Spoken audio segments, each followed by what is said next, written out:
Welcome back. We are in Numbers chapter 2, and I hope you're enjoying it.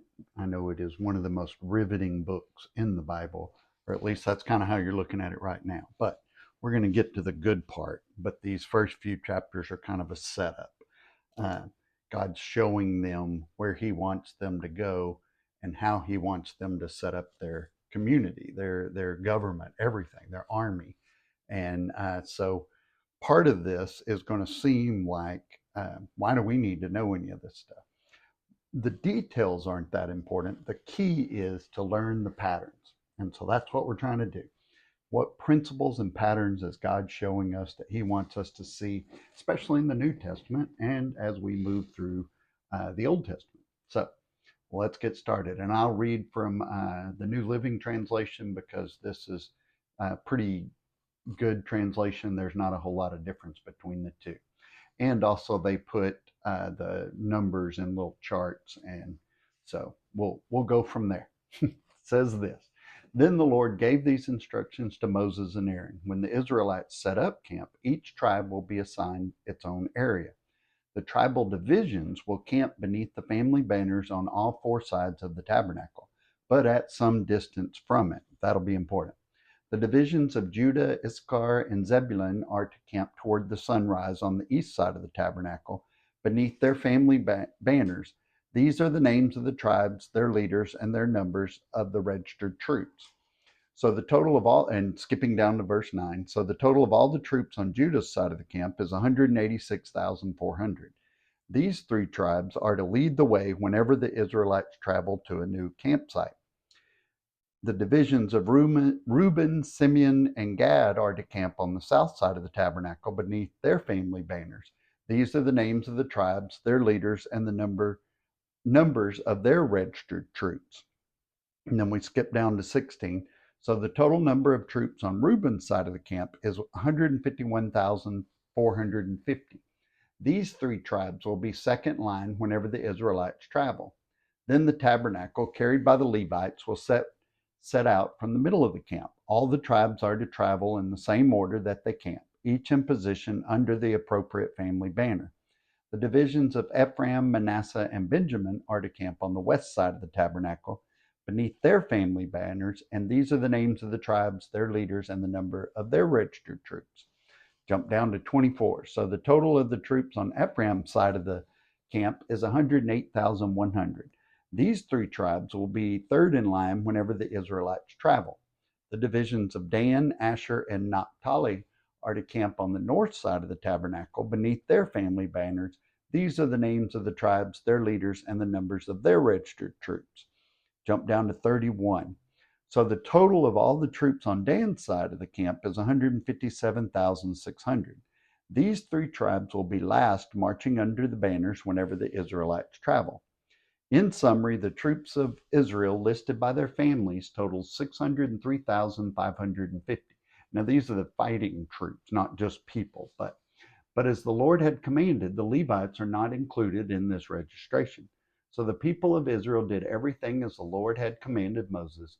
Each clan and family set up camp and marched under the banners exactly as the Lord had instructed them.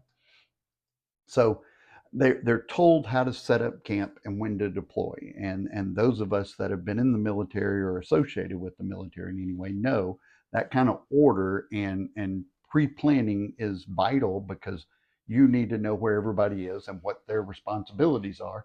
Otherwise, you could get in a whole lot of trouble if you come up against an enemy. So they are set up their tent village around the holy sanctuary, a kind of square formation with each division consisting of three tribes. Why a square? Well, because Ramses II used this formation back in Egypt. The royal tent of the Pharaoh was in the middle of, and battalions were assigned to each side to protect the tent, to protect the main person. And the great visual here is, and he used this because the Israelites knew it, having lived in Egypt, but they were familiar with this, and it meant that the center person, the Ramses II, was the most valuable. Well, what God's showing them is his sanctuary is the most valuable. That's where they need to protect. So Some of the customs he changed, and some he outlawed, and some he just gave a different meaning to because they were familiar. Their ways became stranger and stranger, though, to the outside world, because as we talked about, it's a progressive revelation. So he'll start to change things to make them even more different than the rest of the world, because we're supposed to be set apart. So we're we were saved inside the environment and culture we were familiar with. You know, God doesn't save us and then make us go far off and live completely different. He does it within the culture and the environment that we live in. So over time, the internal changes began to show up externally as we start to live a little differently. So eventually, we start looking pretty strange to the world, and the world looks even stranger to us. I know people that, like, you know, I tell this story of this guy. We were at this funeral at his church, and it was from a work uh, person that we worked with, his funeral, and so a lot of work people were there. And people kept saying to him, I had no idea you were a Christian. And that just broke his heart, because he thought, I don't live any different than anybody else around me. And he changed his life from there, because he really wanted to stand out and look different. Otherwise, what's the point of being different and following God if you're going to look like the world? So each Israelite camp, with the unit that he belongs to, as determined by the census. So once they did the census, they figured out where everybody goes, and each banner kind of represent their unit.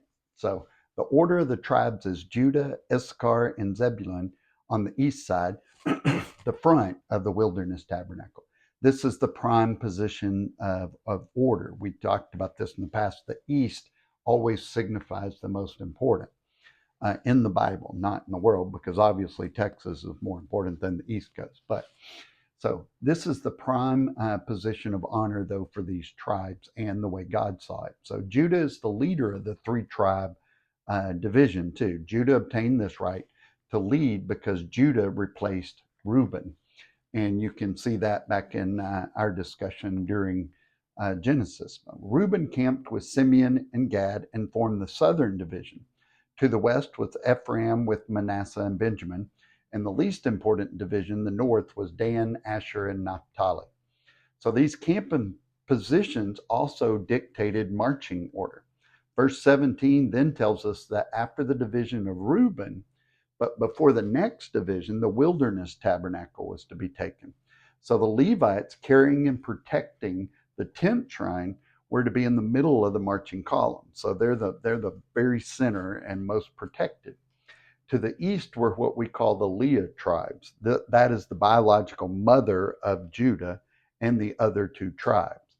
To the south, we find three more Leah tribes. Reuben was the biological son of Leah, as was Simeon. But Gad was not. He was the son of Leah's handmaiden Zilpah.